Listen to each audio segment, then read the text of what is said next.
అందరికీ నమస్కారం. ఆంజనేయులు పక్క జేబులో నుంచి ఓ కవర్ తీసి కృష్ణమూర్తి చేతికిస్తూ, మీ మరదలు రాసిందిరా నాకు. అది చదువుకున్నాక కానీ నీ సంసార పరిస్థితి ఏమిటో తెలిసింది కాదు. 10 రోజుల కిందట వచ్చినప్పుడు పిల్లల్ని తీసుకొని కోడలు రెస్ట్ కోసం పుట్టింటికి వెళ్ళిందని అబద్ధం చెప్పి నమ్మించావు. మళ్ళీ అదే మాట ఇప్పుడు చెప్పావు. ఎంతకాలం దాస్తావురా అసలు? ఇది సమస్య కాదనుకున్నావా? లేకపోతే నాకు చెప్పేదేమిటనా అని ప్రశ్నించాడు కొంచెం కటువుగానే. కృష్ణమూర్తికి మాటలు దొరకటం లేదు. తప్పు చేసినట్లు తల వంచుకొని కూర్చున్నాడు కొద్దిసేపు. నిజానికి పిల్లల సంతోషాల కన్నా మేము కోరుకునేది ఏముంటుందిరా? కన్నవాళ్ళ దగ్గర దాపరికమేనా అన్నాడు ఆంజనేయులు ఆవేశంగా. అలా ఆవేశపడకండి నాన్న. సుగుణకి నేను భర్తగా మాత్రమే తెలుసు, కానీ మీకలా కాదు. మీ చేతుల్లో పెరిగాను. అన్ని కోణాల్లో నా ఎదుగుదల, నా స్వభావం, నా సుగుణాలు బలహీనతలు అన్నీ మీకు తెలుసు. కొన్నాళ్ళు పోతే పరిస్థితులు వాటంతట అవే చక్కబడతాయి అన్న ఆశతో మిమ్మల్ని బాధ పెట్టడం ఇష్టం లేక ఊరుకున్నాను. అసలు భార్యాభర్తల మధ్య ఇలాంటి అగాధాలు ఏర్పడకూడదు. ఏర్పడ్డాయి అంటే అందుకు కారణం కేవలం అవగాహన లేకపోవటమే. ఈ లోపం మా ఇద్దరిలోనూ ఉండబట్టే ఈ సమస్య తలెత్తింది. కనుక పరిష్కరించుకునే బాధ్యత కూడా మా మీదే ఉంటుందన్నాడు కృష్ణమూర్తి. అదే మాటరా, నేను కూడా పరాయి వాణ్ణనే అనుకున్నావా? కాదు, మీరు నాకు సంబంధించిన మనిషే, నా మనిషి. అంటే కోడలు అనుకుంటుందంటావా? నువ్వు పొరపాటు పడ్డావేమో. ఆ పిల్ల నా కోడలయ్యాక నేను మీ ఇద్దరికీ కావలసిన వాడినే కదా.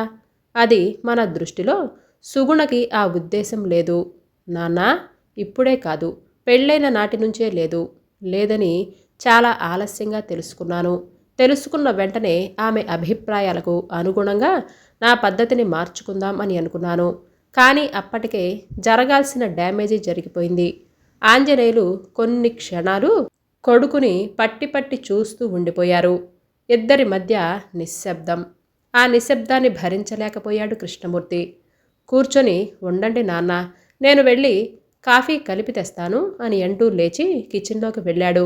10 నిమిషాల్లో 2 కాఫీ గ్లాసులతో వచ్చాడు. ఒకటి తండ్రికిచ్చి ఎదురుగా కూర్చున్నాడు. కాఫీ కాస్త చేదుగా ఉన్నట్లుంది అని అన్నాడు ఆంజనేయులు 2 గుటకలు మింగి. షుగర్ తెమ్మంటారా అని అడిగాడు కృష్ణమూర్తి. వద్దులే, చేదలవాటు చేసుకోవటం మంచిది అని అన్నాడు. వెళ్ళిన ప్రతి చోట నాకు నచ్చినట్లు తియ్యని కాఫీ దొరుకుతుందని ఏముంది, జీవితంలాగే ఇది. కొన్ని చేదు నిజాలు ఇష్టం లేకపోయినా వినాలి. చేదు అనుభవాలు బాధగా ఉన్నా భరించాలి మరి. తప్పదురా అని ఆంజనేయులు కాఫీ తాగేసి గ్లాస్ టీపాయ్ మీద ఉంచేశాడు. ఒళ్ళంతా చిటపటలాడుతుంది. నేను వెళ్ళి నీళ్లు పోసుకొస్తాను. ఈలోగా మరదలు ఏం రాసిందో చదువు అని అంటూ సోఫాలో పక్కన పడేసిన సంచిలో నుంచి 2 తువాళ్లు పైకి లాగి భుజాన వేసుకొని పెరట్లోకి వెళ్ళిపోయాడు. కృష్ణమూర్తి కవర్లో నుంచి కాగితాలు పైకి లాగి చదువుకోసాగాడు. పూజ్యులైన ఆంజనేయులు మామయ్య గారికి స్వర్ణ, అనేక నమస్కారాలతో కొన్ని నిజాలు మీ దృష్టికి తీసుకొని రావటానికి ప్రత్యేకంగా మీకు ఉత్తరం రాస్తున్నాను. కృష్ణమూర్తి అనే ఓ రాతి మనిషికి జన్మనిచ్చి పెంచి పెద్ద చేసి మీ బాధ్యత నెరవేర్చుకున్నారు. అతన్ని సంఘం మీదకి వదిలేసి చేతులు దులుపుకున్నారు. మీ ఇంట్లో 10 మందికి అండగా నిలబడినందుకు అపారంగా తృప్తిని అనుభవిస్తున్నారు. ఏ రకంగానైతేనేమి, ఎవరి శ్రమను దోచుకుంటేనేమి, ఆర్థికంగా మీరంతా రోడ్డున పడకుండా ఉద్ధరిస్తున్నందుకు శ్రీరామచంద్రుడిలా మీ ఆజ్ఞలు పాలిస్తున్నందుకు పొంగిపోతున్నారు. కానీ అతగాడి చేత 3 ముళ్ళు వేయించుకున్న కర్మానికి మా సుగుణక్క మాత్రం భయంకర నరకంలో మగ్గిపోయింది. అది చదువు సంధ్య లేని అడవి మనిషి కాదు. సంపాదన చట్టుబండలు లేకుండా మొగుడు పెట్టింది తిని తీరికగా కూర్చొని పిల్లల్ని కనటం లేదే. డిగ్రీ ఉంది, ఉద్యోగం చేస్తుంది. మీ కొడుకు ఎంత సంపాదిస్తున్నాడో అంతా సంపాదిస్తుంది. బెళ్ళ కుడుములా తెచ్చి మొగుడి చేతుల్లో పోస్తుంది, వల్లమాలిన పతిభక్తితో. అంతేకాదండి, వంచిన నడుం ఎత్తకుండా ఇంటిల్లిపాదికి చాకిరీ చేస్తూ అతడడిగిన దిక్కుమాలిన కోరికలను తీరుస్తూ పిల్లల్ని సంరక్షిస్తూ సతమతమైపోతుంది. నేను సంపాదిస్తున్నాను కదా. మీకున్న స్వాతంత్ర్యం నాకెందుకు ఉండకూడదు అని అడగటం నిషిద్ధం. ఒకవేళ అడిగితే పొగరుతనం, మొగుడి మీద అగౌరవం అవుతుంది. అతగాడు పూర్తిగా తన సొంత సొమ్ములాగే తన వాళ్ళ బాగోగుల కోసం, వాళ్ళని ఉద్ధరించటం కోసం ఇష్టం వచ్చినట్లుగా ఆ డబ్బును ఖర్చు పెట్టొచ్చు. అదేమని నిలదీస్తే మగాడు మొగుడు కాబట్టి కొడతాడు, శారీరకంగా బలహీనురాలని కట్టుకున్న దాని మీద చెయ్యి చేసుకునేవాడు మొగుడేనంటారా? అసలు వాడేం మగాడు? మీ పెంపకంలో అతగాడికి వంట పట్టిన సంస్కారం ఇదేనంటారా? ఈ రకమైన సంస్కారం ఆ శాడిస్టుతో మా అక్క ఎన్నేళ్ళని కాపురం చేస్తుందో మీరే ఆలోచించండి. అందుకే అది పిల్లల్ని తీసుకొని వచ్చేసింది. ఆమె నిర్ణయం తప్పుగా తోచలేదు మాకు. వ్యక్తిత్వం కాపాడుకోవాలి. ఇదంతా కేవలం మా అక్క వర్షన్ మాత్రమే విని నేను ఈ ఉత్తరం రాయటం లేదు. ఆ మధ్య కొన్నాళ్ళు నేనక్కడ ఉన్నాను అన్న విషయం మీకు కూడా తెలుసు కదా. అప్పుడే నేను కృష్ణమూర్తి విశ్వరూపం చూశాను. కనుకనే ఇంత ధైర్యంగా రాస్తున్నాను. అయితే మీ కొడుకుని దారిలో పెట్టుకోండి. ఇలా అంటున్నానని మేమేదో మా అక్క బతుకు బండలు అయిపోకుండా కాపాడి రాయబారం నడపమంటున్నాము అని అనుకోకండి. పెళ్ళాన్ని వదిలేసిన మొగుడు మరో పెళ్ళాన్ని వెతుక్కుంటాడు. పెళ్ళాం కూడా ఇప్పటి రోజులను బట్టి తేలికగానే దొరుకుతుంది. అంత దిక్కుమాలిన రోజులివి. అసలు మా అక్క మీకు ఈ ఉత్తరం రాయటానికి కూడా ఒప్పుకోలేదు. అయినా సరే మీ వయస్సును గౌరవించి రాస్తున్నాను. అంతేకాదు, అతనికి కాబోయే మరో పెళ్ళాం బతుకు కూడా మా అక్క బతుకులాగా కాలిపోకుండా అతన్ని మనిషిగా మార్చే ప్రయత్నం చేస్తారు అని ఆశతో రాస్తున్నాను. అంతే. సెలవు. స్వర్ణ. ఆంజనేయులు స్నానం ముగించుకొని మళ్ళీ అదే బట్టలు వేసుకొని బయటకొచ్చాడు. తోవాళ్ళు 2 ఫ్యాన్ల కింద కుర్చీ మీద ఆరేసి సోఫాలో కూర్చున్నాడు. ఏరా కృష్ణ, స్వర్ణ రాసినట్లు అంత పశువులా ప్రవర్తించావా? నీలో ఆ రకమైన రాక్షసత్వం దాగి ఉన్నట్లు నేనెప్పుడూ గమనించలేదే. చాలా ఆశ్చర్యంగా ఉంది అని అన్నాడు. సహనానికి కూడా ఓ హద్దంటూ ఉంటుంది. మనసులో తగలరాని చోట దెబ్బ తగిలితే భరించటం ఎంత కష్టమో అనుభవించే వాడికే తెలుస్తుంది. మన కుటుంబం ఆర్థిక పరిస్థితులు సుగుణకి పూర్తిగా తెలుసు. నా బాధ్యతలు బరువులు అన్నీ దాచుకోకుండా చెప్పాను. చెల్లెళ్ళిద్దరి పెళ్లి కోసం వాడుకునేందుకు వీలుగా ఆమె జీతంలో నెల నెల 1000 రూపాయల పైన తన పేరు మీదే బ్యాంకులో వేయించాను.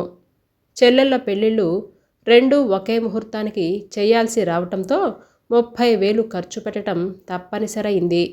అసలు తగువు అక్కడే ప్రారంభమైంది అని అన్నాడు కృష్ణమూర్తి గతాన్ని నెమరు వేసుకుంటూ. ఆమెకు ఇష్టం లేకుండా డబ్బు విత్డ్రా చేయించావా అని అడిగాడు ఆంజనేయులు. ఇష్టం లేదని నేను ఆ సమయంలో చేతులెత్తేస్తే పెళ్ళిళ్ళు ఎలా చేస్తాం చెప్పండి. మీరేమో ఉన్న కొంపలో సగం వాటా అమ్మేస్తాను అని కూర్చున్నారు.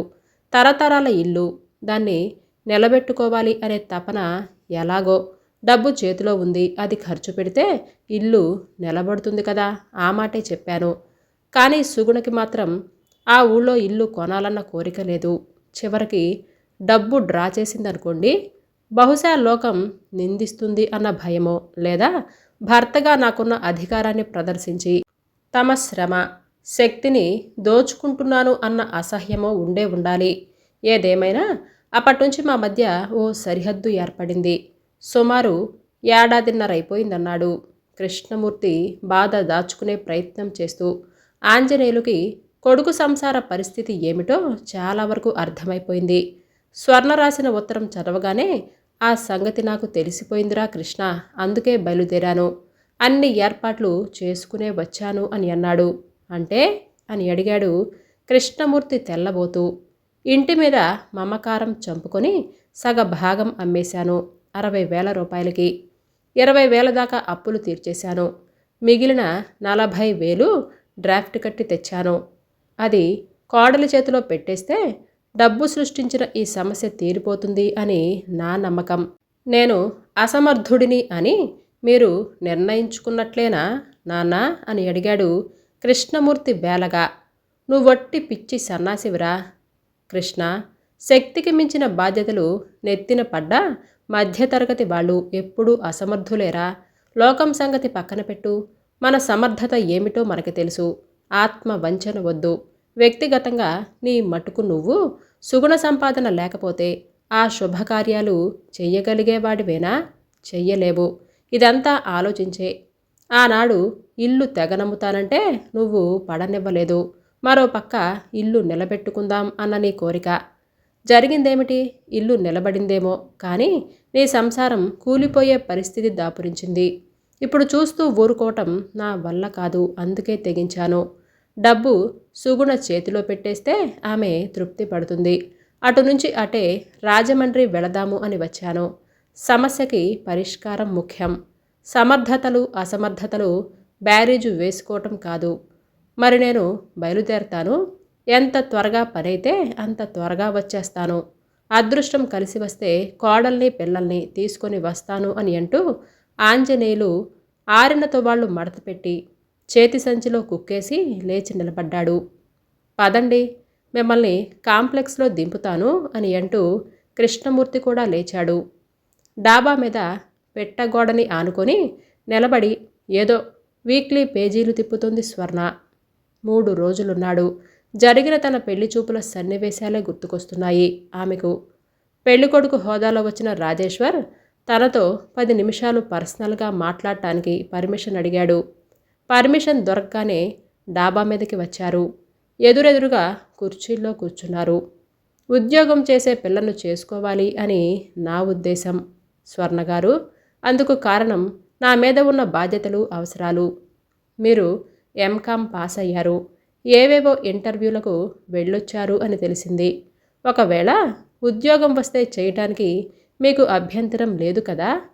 ఎందుకంటే నా భార్య సంపాదన నాకు అవసరం అని అన్నాడతను.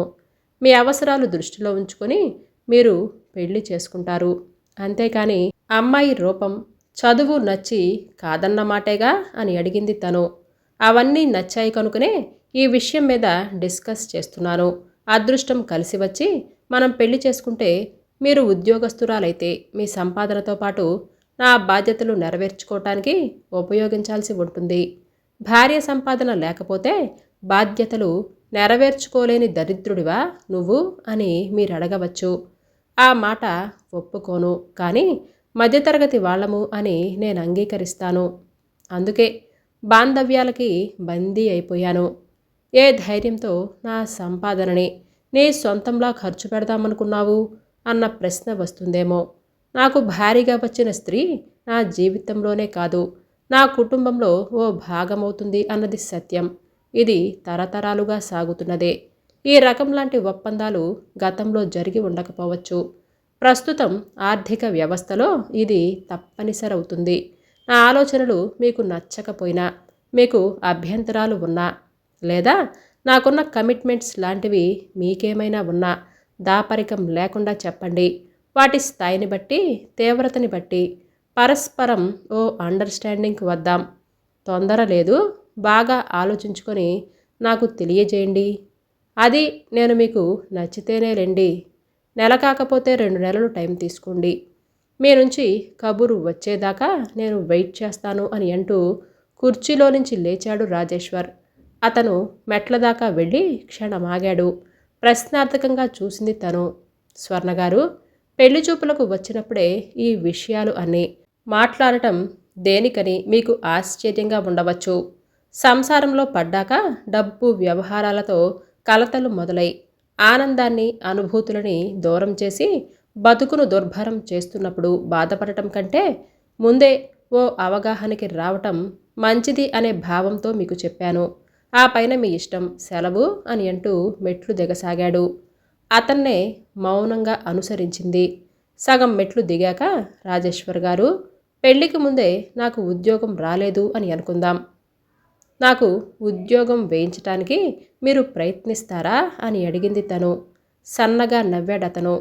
ఒక ప్రశ్నే అడిగారే, మీ మనసులో రెండోది కూడా ఉండే ఉంటుందే. ఎలాగూ 3 నెలల దాకా ముహూర్తాలు లేవు.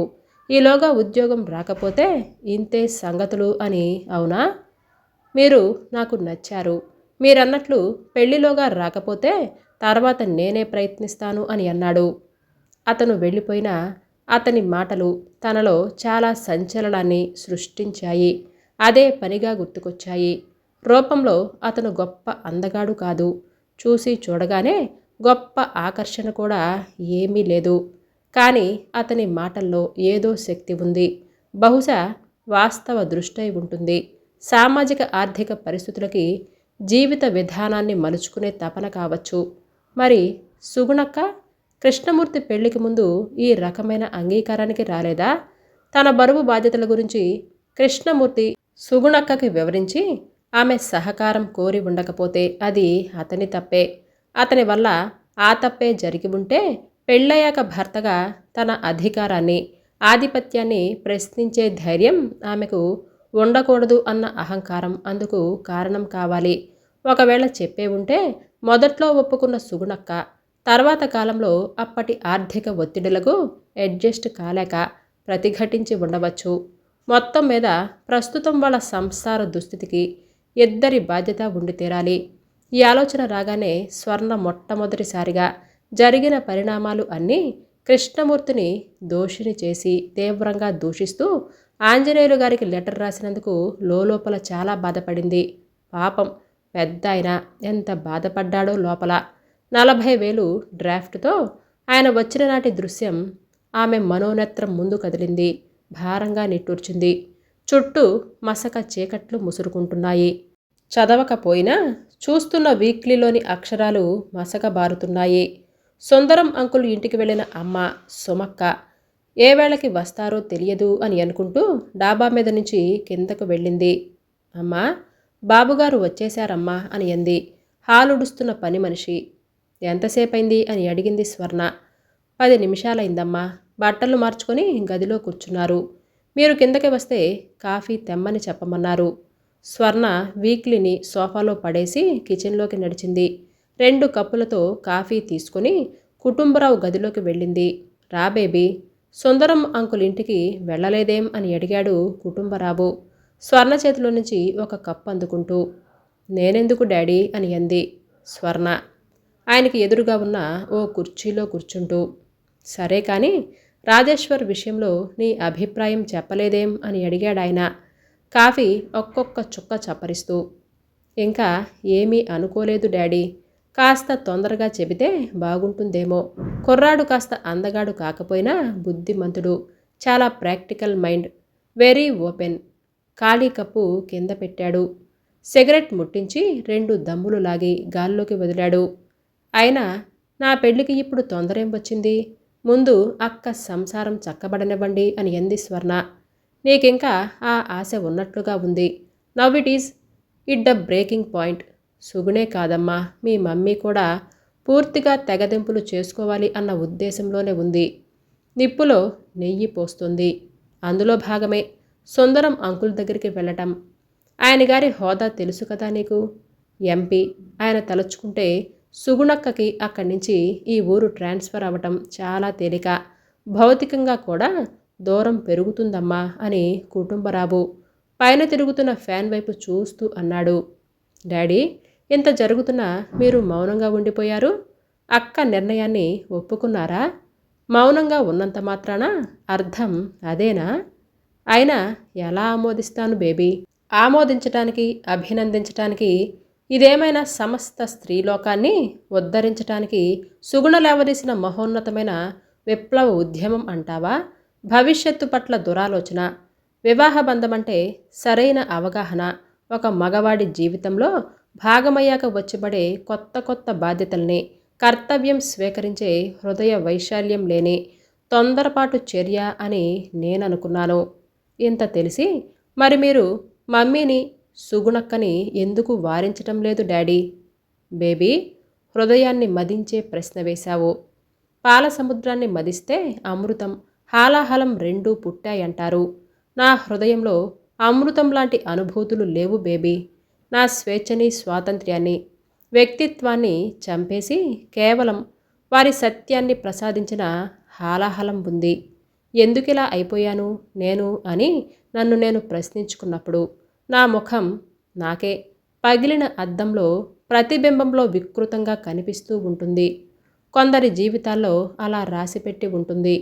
కోరుకున్నది లభించకపోగా ఆశించినవి దొరకటం జీవితంలో అన్నిటికంటే పెద్ద ఐరనీ అని ఆగాడు కుటుంబరావు. ఆయన గొంతు వణుకుతుంది. ఉన్నట్లుండి స్మృతుల ప్రపంచంలోకి వెళ్ళిపోయాడాయన. తండ్రిని ఎప్పుడు అలాంటి స్థితిలో చూసి ఎరగని స్వర్ణ ఏదో అర్థం కాని మహాకావ్యం చదువుతున్నట్లుగా కుటుంబరావు ముఖంలోకి చూస్తూ ఉండిపోయింది. ఆయనలో ప్రతిబింబిస్తున్న వేదన ఆమెను కదిలించేస్తుంది. ప్రేమించడం అంటే కేవలం శారీరక ఆకర్షణ కాదు బేబీ, మానసికంగా ఆకర్షణ, ఐక్యత కావాలి. ప్రేమికుల ఇద్దరిలో ఏ ఒక్కరికి గౌరవ అగౌరవాలకైనా సంతోషానికి రెండో వ్యక్తి స్పందించగలిగినప్పుడే బంధానికి విలువ ఉన్నట్లు. ఇది చాలా సున్నితమైన విషయం బేబీ. మెటీరియలిస్టిక్గా ఆలోచించేవాళ్ళు దీనికి ఇంపార్టెన్స్ ఇవ్వలేరు. ఏంటి, వేదాంతం చెబుతున్నానా అని అన్నాడు. లేదు డాడీ, నాకు కనిపించని జీవిత సత్యం చెబుతున్నట్లుగా అనిపిస్తుంది అని అంది స్వర్ణ. కుటుంబరావు హృదయంలో మారుమూల చీకటి పొరలో దాగిన కొన్ని భయంకర అనుభవాలు ఒక్కసారిగా పెళ్ళుబికి వచ్చేస్తున్నాయి. సంయమనం అని అంటూ వివేకం వెన్ను మీద తడుతుంది. ఎదురుగా కూర్చున్నది ఎవరో కాదు, తనకి తన భార్య లలితకి కన్న కూతురు. లలితకు వ్యతిరేకంగా తనేం చెప్పినా కన్నతల్లి పట్ల దురభిప్రాయం ఏర్పడటానికి అవకాశం ఇచ్చినట్లుగా అవుతుంది. అంతేకాదు, తల్లి మీద లేనిపోని నిందలు వేస్తున్నందుకు తనంటే ఉన్న గౌరవం పోవచ్చు కూడా. తొందరపడితే లేని సమస్యలు కొని తెచ్చుకున్నట్లే అవుతుంది. తండ్రి మౌనానికి కారణం ఊహించలేనంత అమాయకురాలు కాదు స్వర్ణ. స్వర్ణకు ఊహ వచ్చిన నాటి నుంచి నేటి వరకు తల్లిని తండ్రిని చూస్తూనే ఉంది. వారిలో భార్యాభర్తల మధ్య ఉండాల్సిన సహజమైన ప్రేమానురాగాలు కొరబడ్డాయని ఆమె ఏనాడో గ్రహించింది. తండ్రి తక్కువ కులంవాడు కావటం తల్లికాయన పట్ల చులకనకి కారణం అని అనుకుంటూ ఆమె వచ్చింది. ఇంట్లో తల్లి మాట అధికారం వేద వాక్కుల చెల్లుబాటు కావటం, ఆవిడ ఏమన్నా ఏం చేసినా తండ్రి ఏమీ మాట్లాడకపోవటం, అవకాశం దొరికినప్పుడల్లా తల్లి ఆయన్ని ఒక పురుగులా చేదరించటం గమనించింది కూడా. అసలు విషయం తెలియకపోయినా ఏదో ఒక కారణం ఉండి ఉండాలి అని ఆమె అనుకుంది. అదేమిటో సందర్భం వచ్చినా ఆయన చెప్పలేదు అని కూడా గ్రహించింది. అనవసరంగా అన్నీ తెలిసి ఆయన్ని బాధపెట్టే ప్రశ్న వేసినందుకు నొచ్చుకుంది.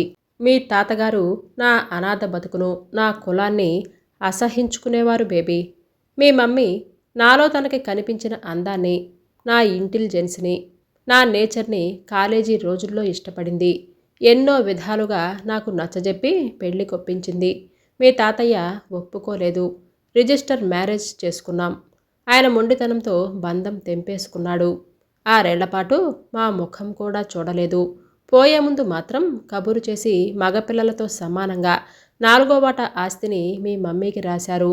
ఆ ఆస్తేనమ్మా మమ్మీకి నాకు అగాధం సృష్టించింది. పుట్టింటి పట్ల మమకారం ఉంటుంది కాదనను, అది హృదయానికి సంబంధించింది, ఆస్తిపాస్తులకు సంబంధించింది కాదు. అందుకే ఆ ఆస్తిని తీసుకోవటానికి నేను ఎంత మాత్రమూ ఒప్పుకోలేదు. నా జీవితంలో మీ మమ్మీతో మొట్టమొదటిసారి చివరిసారి ఘర్షణ పడిన సన్నివేశం అదేనమ్మా. చివరికి నేనే నెగ్గినా నా ఆత్మగౌరవం కాపాడుకున్నాను. మమ్మీ నా మీద కసి ద్వేషంతో ఆస్తంతా తెగనమ్మి ఓ అనాథ శరణాలయానికి విరాళంగా ఇచ్చేసింది.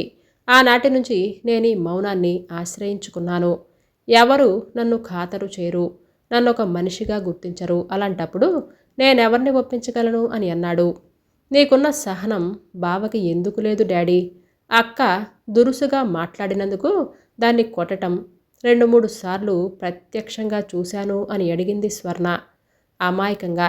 క్షణకాలం ఊరుకొని అవసరాలు సమస్యలు మనిషిని సుడి గుండంలోనికి తోసి ఉక్కిరి బిక్కిరి చేస్తాయి బేబీ. ఒడ్డు నుండి గడ్డలు వేస్తే ఆ మనిషికి ఎలా ఉంటుందో చెప్పు. ఆ పరిస్థితుల్లో అతనికి కావలసింది చేయూతనిచ్చి ఒడ్డుకు లాగటం, మానసికంగా ధైర్యాన్ని ఇవ్వటం, అంతేకాని పొల్లపెట్టి పొడవటం కాదు. అలా చేసినప్పుడే ప్రేమ అడుగున దాగిన పౌరుషం రెచ్చిపోతుంది అని అన్నాడు గంభీరంగా కుటుంబరావు. మీ పౌరుషం అలా ఎప్పుడైనా రెచ్చిపోయిందా డాడీ? లేదమ్మా, నేను దాన్ని నిద్రపుచ్చాను కావాలనే. నాకు తెలుసు నేను వీక్లింగ్ అని. కారణం నా చదువు, నా ఉద్యోగం కానే కాదు, నా పుట్టుక, నా కులం. మీ మమ్మీ నన్ను పెళ్ళాడటం ద్వారా నాకేదో ఔన్నత్యం కలిగిన కృతజ్ఞత, నా కోసం అన్నీ వదులుకొని వచ్చేసింది అన్న ప్రేమ, ఇవన్నీ కలిసి నన్ను బలహీనుణ్ణి చేశాయి. భరిస్తూనే ఆమె అభిమానం పొందాలి అనే నా ఆలోచన అది పొరపాటని తెలుసుకోవటానికి చాలా కాలం పట్టింది. అప్పటికి పరిస్థితులు అన్నీ నాకు వ్యతిరేకంగా మారిపోయాయి. రాజీ పడ్డాను. ప్రేమాభిమానాలను పోగొట్టుకున్నాను.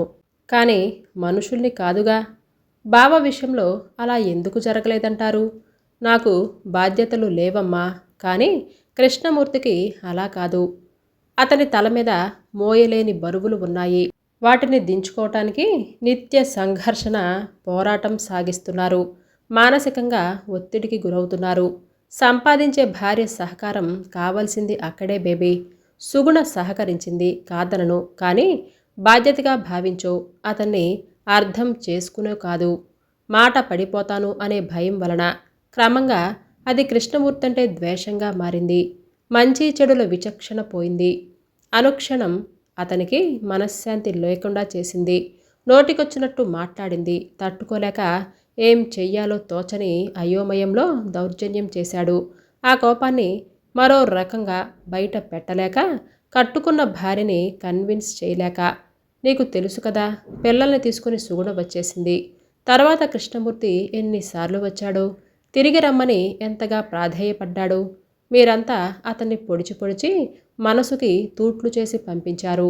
అయినా అతను ఊరుకోలేదు. ఉత్తరాలు రాస్తూనే ఉన్నాడు. ఆఖరికి ఆ ముసలాయన ఆంజనేయులు గారింట్లో సగం వాటా అమ్మేసి 40,000 డ్రాఫ్ట్ కట్టి తెచ్చాడు. ఏం జరిగింది? అనరాని మాటలని పంపించేశారు. ఆయన వయసుకు కూడా గౌరవించలేదు. మీలో ప్రతి ఒక్కరిలో అహంకారమే తప్ప మానవత్వం లేదేమో బేబీ.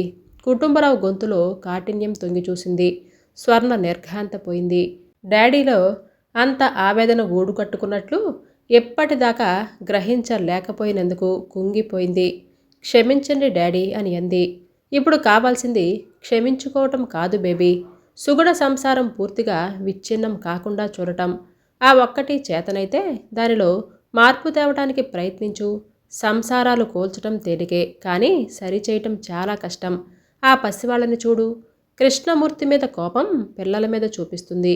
పశువుల, మనుషుల అని అన్నట్లుగా హింసిస్తోంది. తల్లి అడుగుల చప్పుడు వింటే చాలు ఆ పిల్లలు ఏ మూలనో దాక్కుంటారమ్మా. ఆ బొగ్గల మీద కన్నీటి చారికలు తప్ప పెదవుల మీద చిరునవ్వులు చూసి ఎన్నో యుగాలైపోయినట్లుగా ఉందమ్మా నాకు. అనాథ శరణాలయాల్లో అనాథ శిశువులుగా ఉన్న అక్కడ ఆయాలు ఏదో వేళప్పుడు ప్రేమగా దగ్గరికి తీసుకుంటారేమో. సుగుణ కన్న తల్లిగా కనిపించటం లేదు. కఠిన పాషాణంలా కనిపిస్తుంది. కానీ నేనేం చెయ్యను చెప్పు అంటున్న కుటుంబరావు కళ్ళల్లో నుంచి కన్నీరు కారుతున్నాయి. స్వర్ణది కూడా ఇంచుమించుగా అదే పరిస్థితి. చాలా అధికంగా మాట్లాడేశాను. మనసులో ఉంచుకోమ్మా. అసలు నేనేమీ మాట్లాడలేదు అని అనుకుంటే మరీ మంచిది. నా మనశ్శాంతికి భంగం ఉండదు అని అన్నాడు. దారుణం. ఇలాంటి మానసిక సంక్షోభం ఎవరికీ ఉండకూడదు.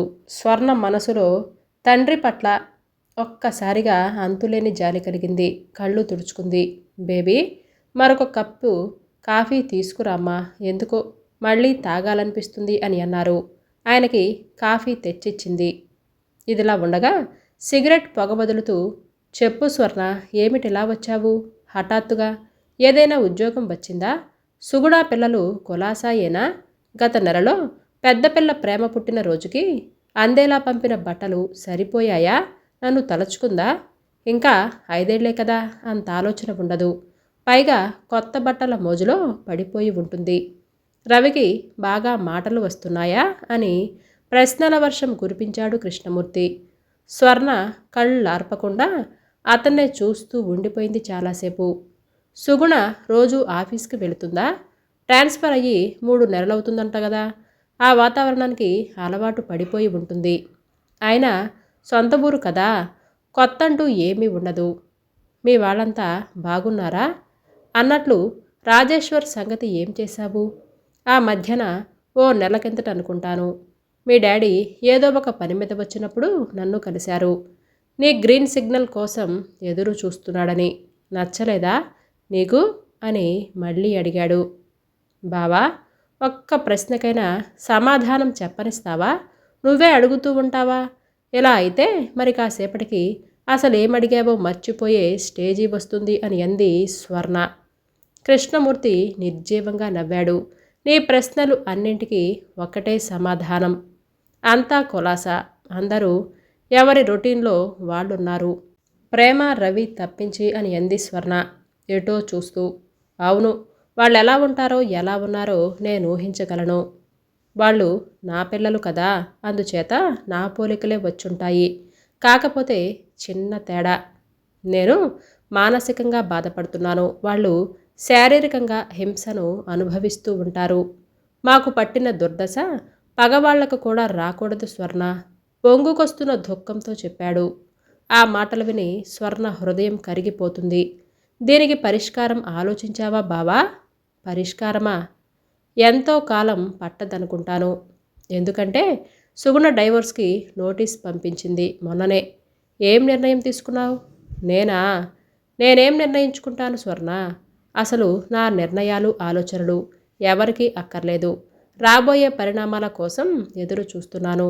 పిల్లలు అన్యాయం అయిపోతారు బావా. అవుననలేను. ఎందుకంటే వాళ్ళు తండ్రిని మర్చిపోయినా కన్న తల్లి దగ్గరే ఉంటారు. ప్రేమించినా ద్వేషించినా తల్లి తల్లే కదా.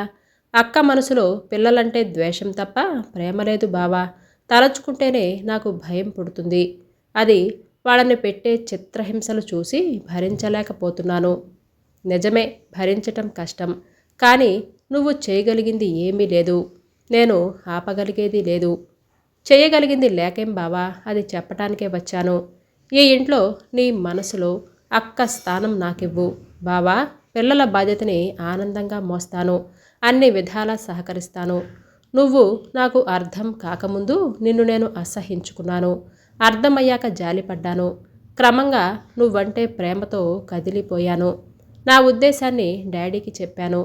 బావతోనే మాట్లాడమ్మా అని అన్నారు. కొండంత ఆశతో వచ్చాను. కొంతసేపు మాట్లాడలేకపోయాడు కృష్ణమూర్తి. స్వర్ణ ఆత్రంగా ఎదురు చూస్తుంది అతడి జవాబు కోసం. నువ్వొట్టి పిచ్చిదానివి స్వర్ణ. నేనేం జవాబు చెబుతానో మీ డాడీకి తెలుసు. నా ద్వారా నువ్వు వింటే బాగుంటుందని పంపారు అని అనుకుంటాను.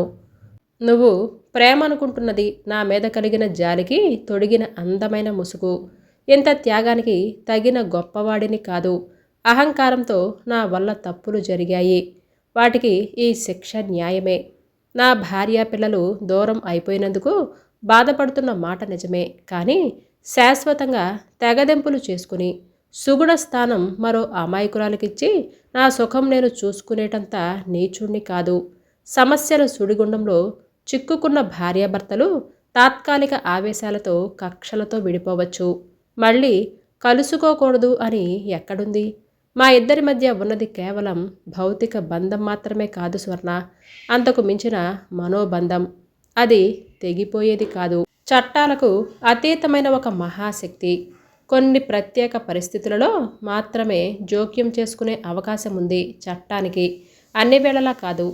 బట్టలు మాసిపోతే చిరిగిపోతే మార్చుకున్నంత తేలిక కాదు. భార్య భర్తని మార్చటం, భర్త భార్యని మార్చటం. ఈ వివాహ వ్యవస్థ అందుకోసం ఏర్పడలేదు.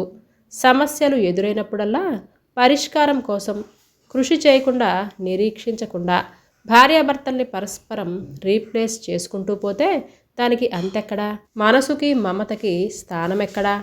ఆ రెండింటి పునాది లేని ఏ వ్యవస్థ అయినా ఎంతకాలం నిలబడుతుంది స్వర్ణ అని అన్నాడు కృష్ణమూర్తి చాలా గంభీరంగా.